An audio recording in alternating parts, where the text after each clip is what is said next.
ನಮಸ್ಕಾರ ವೀಕ್ಷಕರೇ, ಇಬ್ಬನಿ ಚಾನಲ್ಗೆ ಸ್ವಾಗತ. ನಮ್ಮ ವಿಡಿಯೋಗಳನ್ನು ಮೊದಲ ಬಾರಿ ನೋಡುತ್ತಿದ್ದಲ್ಲಿ ದಯವಿಟ್ಟು ಸಬ್ಸ್ಕ್ರೈಬ್ ಮಾಡಿಕೊಳ್ಳಿ, ಲೈಕ್ ಮತ್ತು ಶೇರ್ ಮಾಡಲು ಮರೆಯದಿರಿ. ಕತೆಗಳನ್ನು ಸ್ಕಿಪ್ ಮಾಡದೆ ನೋಡಿ ಆನಂದಿಸಿ. ಕತೆಯ ಹೆಸರು ಸುಮಧುರ ಒಲವು. ಶಾಲಿನಿ ಆಗತಾನೆ BSc ಮುಗಿಸಿ ಸಣ್ಣ ಮಟ್ಟದ ಕೆಲಸಕ್ಕೆ ಸೇರಿದ್ದಳು. ಕಾಲೇಜಿನಲ್ಲಿ ಹುಚ್ಚು ಮನಸ್ಸಿನ ತಾಳಕ್ಕೆ ಕುಣಿದು ಮತ್ತು ವಿವೇಕ್ನ ನಕಲಿ ಪ್ರೀತಿಯನ್ನು ನಿಜವೆಂದು ನಂಬಿ ಮನಸ್ಸಾರೆ ಅವನನ್ನು ಪ್ರೀತಿಸುತ್ತಿದ್ದಳು. ಅದೊಂದು ದಿನ ಶಾಲಿನಿಗೆ ವಿವೇಕ್ನ ಸುಳ್ಳು ಪ್ರೀತಿ ತಿಳಿದು ಹೋಗಿತ್ತು. ಮನಸ್ಸು ಒಡೆದು ಹೋದಂತೆ ಅತ್ತಿದ್ದಳು.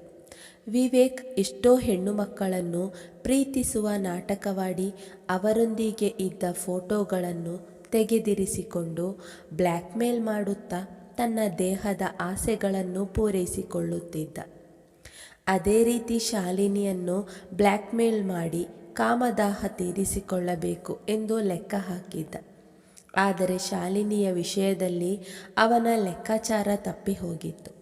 ಶಾಲಿನಿಯು ಅವನೊಂದಿಗೆ ಮತ್ತು ಬೈಕಿನಲ್ಲಿ ಜೊತೆಗೆ ಹೋಗಿದ್ದರು. ದೈಹಿಕವಾಗಿ ಮುಂದುವರೆದಿರಲಿಲ್ಲ. ಅಷ್ಟರಲ್ಲಾಗಲೇ ತನ್ನ ಗೆಳತಿಯ ಮೂಲಕ ವಿವೇಕ್ನ ನಿಜ ಬಣ್ಣ ಶಾಲಿನಿಗೆ ತಿಳಿದು ಹೋಗಿತ್ತು. ಅದೊಂದು ದಿನ ಶಾಲಿನಿಯು ಕೋಪದಿಂದ ಎಲ್ಲರ ಮುಂದೆ ವಿವೇಕನ ಕೆನ್ನೆಗೆ ಒಂದು ಬಾರಿಸಿ, ನಿನ್ನ ಪ್ರೀತಿಯ ನಾಟಕವನ್ನು ಇಲ್ಲಿಗೆ ಕೊನೆಗೊಳಿಸು, ಇಲ್ಲದಿದ್ದರೆ ನಾನು ತುಂಬ ಕೆಟ್ಟವಳಾಗಬೇಕಾಗುತ್ತದೆ ಎಂದು ತಾಕೀತು ಮಾಡಿ ಹೋಗಿದ್ದಳು. ನಂತರದ ದಿನಗಳಲ್ಲಿ ಪರೀಕ್ಷೆ ಬಂದು ಅದಕ್ಕೆ ತಯಾರಿ ನಡೆಸುತ್ತಿದ್ದ ಶಾಲಿನಿಗೆ ವಿವೇಕ್ ನೆನಪಾಗಲಿಲ್ಲ. ಚೆನ್ನಾಗಿ ಓದಿ ಒಳ್ಳೆಯ ಅಂಕಗಳೊಂದಿಗೆ ಪಾಸಾಗಿದ್ದಳು. ವಿವೇಕ್ ಒಂದು ಸ್ವಲ್ಪವೂ ಓದದೆ ಗೆಳೆಯರೊಂದಿಗೆ ಮೋಜು ಮಸ್ತಿಯಲ್ಲಿಯೇ ಕಳೆಯುತ್ತಿದ್ದನು. ಆದರೂ ಅವನಿಗೆ ಶಾಲಿನಿಯ ಮೇಲೆ ತುಂಬ ಕೋಪವಿತ್ತು. ಶಾಲಿನಿಯ ತಂದೆಯ ಆಸೆಯಂತೆ ಅವಳಿಗೆ ತಕ್ಕದಾದ ವರನನ್ನು ನೋಡಿದ್ದರು.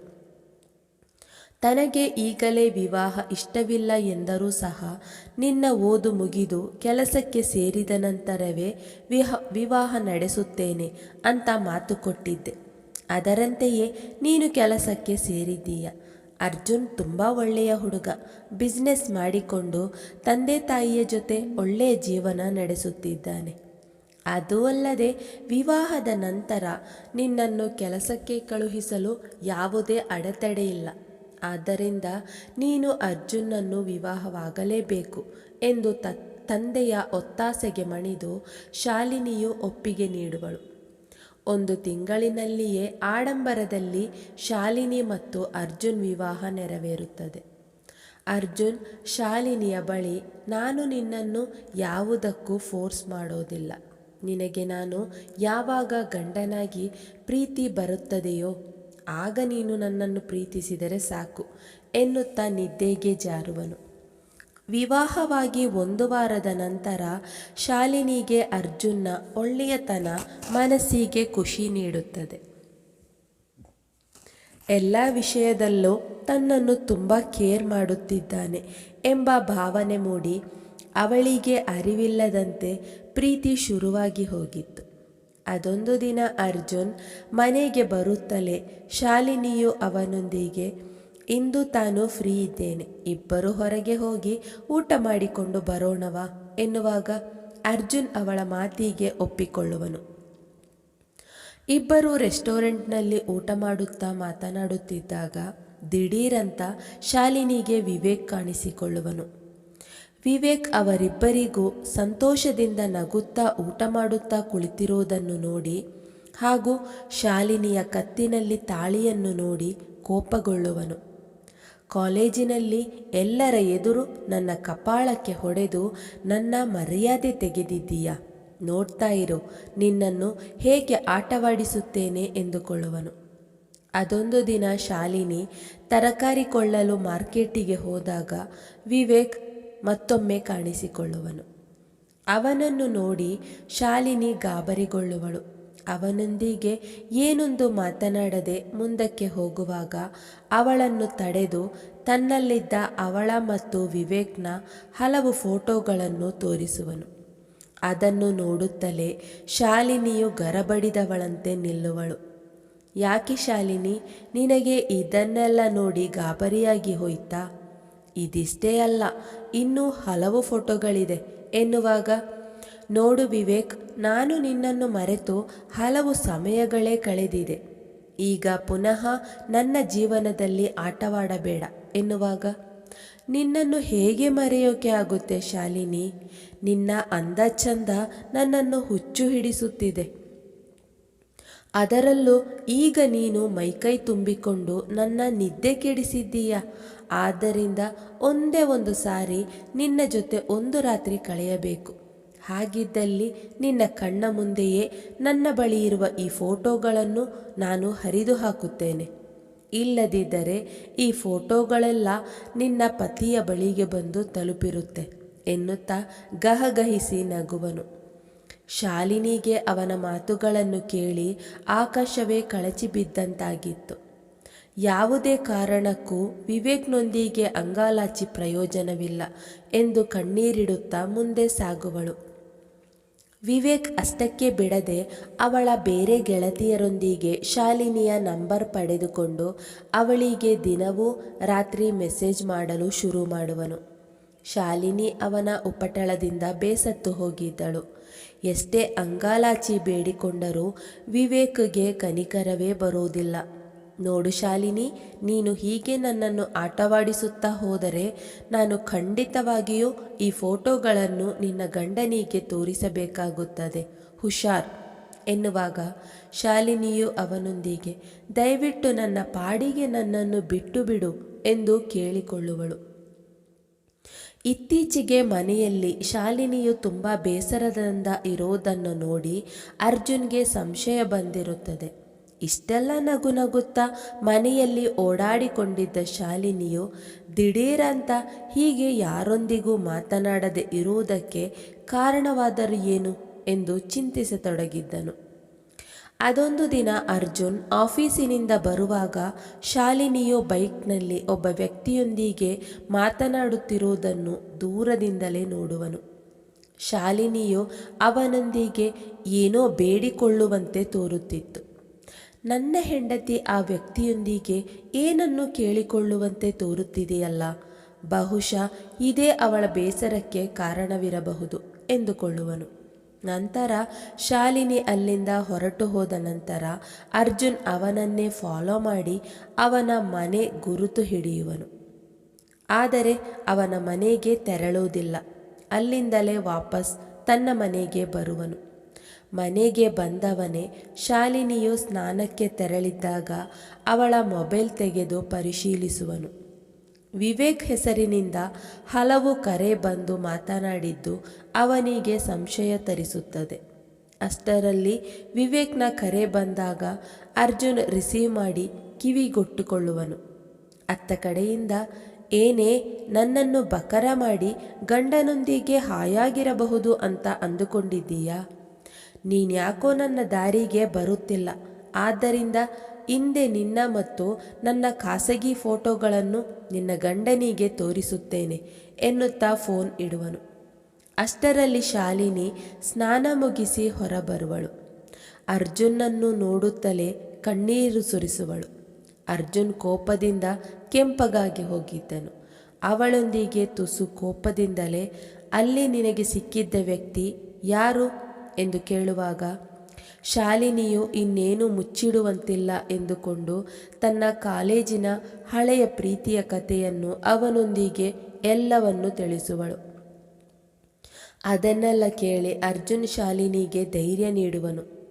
ವಿವಾಹಕ್ಕೆ ಮುಂಚೆ ಈಗಿನ ಜನರೇಷನ್ನಲ್ಲಿ ಎಲ್ಲರೂ ಪ್ರೀತಿ ಪ್ರೇಮ ಅಂತ ಸುತ್ತಾಡಿರುತ್ತಾರೆ. ವಿವಾಹದ ನಂತರವೂ ಅದನ್ನು ಮುಂದುವರಿಸುತ್ತಾ ಹೋದರೆ ದಾಂಪತ್ಯ ಜೀವನ ಉಳಿಯೋದಿಲ್ಲ. ಆದರೆ ನೀನು ಕಾಲೇಜಿನಲ್ಲಿದ್ದಾಗಲೇ ಅದನ್ನೆಲ್ಲ ತ್ಯಜಿಸಿದ್ದೀಯ. ಮತ್ತೆ ಯಾಕೆ ಅವನ ಮಾತುಗಳನ್ನು ನೀನು ಕಿವಿಗೆ ಹಾಕಿಕೊಳ್ಳುತ್ತೀಯಾ ಎನ್ನುವಾಗ ತನ್ನ ಹಳೆಯ ಫೋಟೋಗಳನ್ನು ಇಟ್ಟು ಬ್ಲ್ಯಾಕ್ ಮೇಲ್ ಮಾಡುತ್ತಿದ್ದಾನೆ ಎನ್ನುವಳು. ಸರಿ, ಈಗಲೇ ವಿವೇಕ್ಗೆ ಕರೆ ಮಾಡಿ ಎಲ್ಲಿಗೆ ಬರಬೇಕು ನಿನ್ನ ಆಸೆ ಪೂರೈಸಲು ಅಂತ ಕೇಳು ಎನ್ನುವನು. ಅದರಂತೆಯೇ ಶಾಲಿನಿ ವಿವೇಕ್ಗೆ ಕರೆ ಮಾಡಿ, ನನ್ನ ಫೋಟೋವನ್ನು ವೈರಲ್ ಮಾಡಬೇಡ, ನಾನು ನಿನ್ನ ಬೇಡಿಕೆಗೆ ಸ್ಪಂದಿಸುತ್ತೇನೆ. ಇಂದು ರಾತ್ರಿ 7 ಗಂಟೆಗೆ ನಾನು ನಿನ್ನ ಇದ್ದಲ್ಲಿಗೆ ಬರುತ್ತೇನೆ. ಆದರೆ ನಾಳೆಯಿಂದ ನೀನು ಯಾವುದೇ ಕಾರಣಕ್ಕೂ ನನಗೆ ಕರೆ ಮಾಡಕೂಡದು ಎನ್ನುವಾಗ, ಇದೊಂದು ಸಲ ನೀನು ನನಗೆ ಸಿಗು, ಆಮೇಲೆ ನಿನ್ನ ತಂಟೆಗೆ ಬರೋದಿಲ್ಲ ಚಿನ್ನ ಎನ್ನುತ್ತಾ ಜೋರಾಗಿ ನಗುವನು. ಇದನ್ನೆಲ್ಲ ಅರ್ಜುನ್ ಸ್ಪೀಕರ್ನಲ್ಲಿಟ್ಟು ಕೇಳಿಸಿಕೊಳ್ಳುತ್ತಿದ್ದನು. ಶಾಲಿನಿಯು ಹೆದರುತ್ತಲೇ ಅರ್ಜುನ್ ಬಳಿ ಮುಂದೆ ಏನು ಮಾಡುವುದೆಂದು ಕೇಳುವಾಗ, ಸೀದಾ ಅವನ ಮನೆಗೆ ಹೋಗು, ಯಾವುದೇ ಕಾರಣಕ್ಕೂ ಅವನಿಗೆ ಸಂಶಯ ಬಾರದಂತೆ ನೋಡಿಕೊ. ಅದು ಅಲ್ಲದೆ ಯಾವುದಕ್ಕೂ ಸೇಫ್ಟಿಗೆ ಅಂತ ಪೆಪ್ಪರ್ ಸ್ಪ್ರೇ ನಿನ್ನ ಬ್ಯಾಗಿನಲ್ಲಿ ಇಟ್ಟುಕೋ. ಎಲ್ಲವೂ ನಾನು ಹೇಳಿದಂತೆ ನಡೆದುಕೊಂಡರೆ ಸಾಕು. ಅವನು ನಿನ್ನನ್ನು ಆಕ್ರಮಿಸಲು ಬಂದರೆ ಈ ಸ್ಪ್ರೇ ಬಳಸು. ಅಷ್ಟರಲ್ಲಿ ನಾನು ಅಲ್ಲಿಗೆ ತಲುಪುತ್ತೇನೆ, ಏನು ಭಯಪಡಬೇಡ ಎನ್ನುತ್ತಾ ಶಾಲಿನಿಯನ್ನು ಕಾರಿನಲ್ಲಿ ಕರೆದುಕೊಂಡು ಅರ್ಧ ದಾರಿಯವರೆಗೆ ಕರೆದುಕೊಂಡು ಹೋಗಿ ಬಿಡುವನು. ಹಾಗೂ ಅವಳ ಕಿವಿಗೆ ಬ್ಲೂಟೂತ್ ಇಟ್ಟುಕೊಟ್ಟು ಕೂದಲನ್ನು ಮರೆಮಾಚುವನು. ಯಾವುದೇ ಕಾರಣಕ್ಕೂ ನಿನ್ನ ಕಿವಿಯಲ್ಲಿ ಈ ಬ್ಲೂಟೂತ್ ಇರೋದು ಅವನಿಗೆ ತಿಳಿಸಬೇಡ ಎನ್ನುತ್ತಾ ನಗುತ್ತಾ ಕಳುಹಿಸಿಕೊಡುವನು. ಶಾಲಿನಿ ತುಂಬ ಭಯದಿಂದಲೇ ಅವನು ಇದ್ದಲ್ಲಿಗೆ ಹೋಗುವಳು. ಮೆಲುಧ್ವನಿಯಲ್ಲಿ ಅಲ್ಲಿನ ಎಲ್ಲ ವಿವರಗಳನ್ನು ಅರ್ಜುನ್ಗೆ ನೀಡುತ್ತಿದ್ದಳು. ಬಾಗಿಲು ತಟ್ಟಿದಾಗ ವಿವೇಕ್ ಸಂತೋಷದಿಂದ ಬಾಗಿಲು ತೆರೆಯುವನು. ಶಾಲಿನಿಯನ್ನು ನೋಡುತ್ತಲೇ ತಬ್ಬಿಕೊಳ್ಳಲು ಬಂದಾಗ, ಅರೆ ಇದೇನಿದು, ಯಾರಾದರೂ ನೋಡಿದರೆ ನನ್ನ ಬಗ್ಗೆ ಏನಂದುಕೊಳ್ಳುತ್ತಾರೆ ಎನ್ನುತ್ತಾ ಒಳ ನಡೆಯುವಳು. ಇತ್ತ ಕಡೆ ಅಲ್ಲಿ ಅವರಿಬ್ಬರೂ ಮಾತನಾಡುತ್ತಿದ್ದುದನ್ನು ಅರ್ಜುನ್ಗೆ ಕೇಳುತ್ತಿತ್ತು. ವಿವೇಕ್ ಬಾಗಿಲ ಚಿಲಕ ಹಾಕಿದರೂ ಅವನೊಂದಿಗೆ ಒಂದು ಗ್ಲಾಸ್ ನೀರು ಬೇಕೆಂದು ತಿಳಿಸಿದಾಗ ಅವನ್ ಕಿಚನ್ಗೆ ತೆರಳುವನು. ಅಷ್ಟರಲ್ಲಿ ಶಾಲಿನಿಯು ಬಾಗಿಲ ಚಿಲಕವನ್ನು ಅವನಿಗೆ ತಿಳಿಯದಂತೆ ತೆರೆದಿಡುವಳು. ನೀರನ್ನು ಅವಳ ಕೈಗಿಡುತ್ತಾ, ನೋಡು ಶಾಲಿನಿ, ಇಂದು ನೀನು ನನ್ನವಳಾದರೆ ಯಾವುದೇ ಕಾರಣಕ್ಕೂ ನಿನ್ನ ಜೀವನದಲ್ಲಿ ನಾನು ಬರಲಾರೆ. ಒಬ್ಬ ಹುಡುಗಿಯನ್ನು ನಾನು ಒಂದೇ ಸಾರಿ ಬಳಸುತ್ತೇನೆ ಎನ್ನುತ್ತಾ ಗಹಗಹಿಸಿ ನಗುತ್ತಾ, ನೋಡು ಇಂದೇ ಕೊನೆ, ನಿನ್ನ ಎಲ್ಲ ಫೋಟೋಗಳನ್ನು ನಾನು ಹರಿದು ಹಾಕುತ್ತೇನೆ ಎನ್ನುತ್ತಾ ಅವಳ ಕೈ ಹಿಡಿದುಕೊಳ್ಳುವನು. ವಿವೇಕ್ ಇಷ್ಟು ಗಟ್ಟಿಯಾಗಿ ನನ್ನ ಕೈ ಹಿಡಿಯಬೇಡಿ ಎನ್ನುವಾಗ ಅರ್ಜುನ್ಗೆ ಎಲ್ಲವೂ ಮನದಟ್ಟಾಗಿತ್ತು. ಬಾಗಿಲನ್ನು ದಡಾರನೆ ತೆಗೆದು ಮುಷ್ಟಿ ಹಿಡಿದು ವಿವೇಕ್ನ ಕೆನ್ನೆಗೆ ಒಂದು ಬಾರಿಸುವನು. ಅರ್ಜುನ್ನ ಒಂದು ಏಟಿನಿಂದಲೇ ವಿವೇಕ್ನ ಬಾಯಿಂದ ರಕ್ತ ಒಸರುವುದು. ಓಹೋ, ಇದು ನಿಮ್ಮಿಬ್ಬರ ಉಪಾಯವಾಗಿತ್ತಾ? ಎಷ್ಟು ಚೆನ್ನಾಗಿ ನಾಟಕವಾಡುತ್ತೀಯ, ಪರವಾಗಿಲ್ಲ ಕಣೆ ನೀನು, ಇನ್ನು ನಿನ್ನನ್ನು ಬಿಡಲಾರೆ ಎನ್ನುತ್ತಾ ಮೊಬೈಲ್ ತೆಗೆದು, ಈಗಲೇ ನಿನ್ನ ಫೋಟೋಗಳನ್ನು ಸೋಷಿಯಲ್ ಮೀಡಿಯಾದಲ್ಲಿ ಹಾಕುತ್ತೇನೆ ಎನ್ನುವಾಗ ಅರ್ಜುನ್ ಅವನ ಕೈ ತಿರುಗಿಸುತ್ತಾ ಮೊಬೈಲ್ ಕಸಿದುಕೊಳ್ಳುವನು. ಮುಖಕ್ಕೆ ಪೆಪ್ಪರ್ ಸ್ಪ್ರೇ ಮಾಡುವನು. ಉರಿ ತಡೆಯದೆ ಕಿರುಚಾಡುವನು. ಹಾಗೆಯೇ ಅವನ ಕೈ ಹಿಡಿದು ಹಗ್ಗದಿಂದ ಕಟ್ಟಿ ಹಾಕಿ ಅವನ ರೂಮಿನಲ್ಲಿದ್ದ ಕಂಪ್ಯೂಟರನ್ನು ಹೊಡೆದು ಹಾಕುವನು. ಅದರಲ್ಲಿದ್ದ ಎಲ್ಲ ವಸ್ತುಗಳನ್ನು ನಿಷ್ಕ್ರಿಯಗೊಳಿಸುವನು. ಇದರಲ್ಲಿ ಅದೆಷ್ಟು ಹೆಣ್ಣು ಮಕ್ಕಳ ಮಾನವನ್ನು ಹರಾಜು ಮಾಡಿದ್ದೀಯಾ? ಇನ್ನು ಯಾವುದೇ ಕಾರಣಕ್ಕೂ ನೀನು ಇಂತಹ ಹೇಸಿಗೆ ಕೆಲಸಕ್ಕೆ ಇಳಿಯಬಾರದು, ಹಾಗೆ ಮಾಡುತ್ತೇನೆ ಎನ್ನುತ್ತಾ ವಿವೇಕ್ನನ್ನು ಯದ್ವಾ ತದ್ವಾ ಹೊಡೆದು ಉರುಳಿಸುವನು. ಅವನ ಬಾಯಿ ಮೂಗಿನಲ್ಲಿ ರಕ್ತ ಇಳಿಯುತ್ತಿತ್ತು. ಶಾಲಿನಿಗೆ ತನಗೆ ಸಮಾಧಾನ ಎನ್ನಿಸುವಷ್ಟು ಕೆನ್ನೆಗೆ ಬಾರಿಸುವಳು. ನಂತರ ಅಲ್ಲಿಗೆ ಪೊಲೀಸರನ್ನು ಕರೆಸುವನು. ನಡೆದ ವಿಷಯಗಳನ್ನೆಲ್ಲ ತಿಳಿಸಿ ಅವನನ್ನು ಜೈಲಿಗೆ ಕಳುಹಿಸುವರು. ಅವರೆಲ್ಲ ಹೋದ ನಂತರ ನಿಟ್ಟುಸಿರು ಬಿಡುವಾಗ ಶಾಲಿನಿ ಅವನ ಕಡೆ ತಿರುಗಿ ಅವನ ಎದೆಗೆ ಒರಗಿ ಗಟ್ಟಿಯಾಗಿ ತಬ್ಬಿಕೊಳ್ಳುವಳು. ಅಚಾನಕ್ಕಾಗಿ ನಡೆದ ಘಟನೆಯಿಂದ ಅರ್ಜುನ್ ಕಲ್ಲಿನಂತೆ ಹಾಗೆಯೇ ನಿಂತು ಬಿಡುವನು.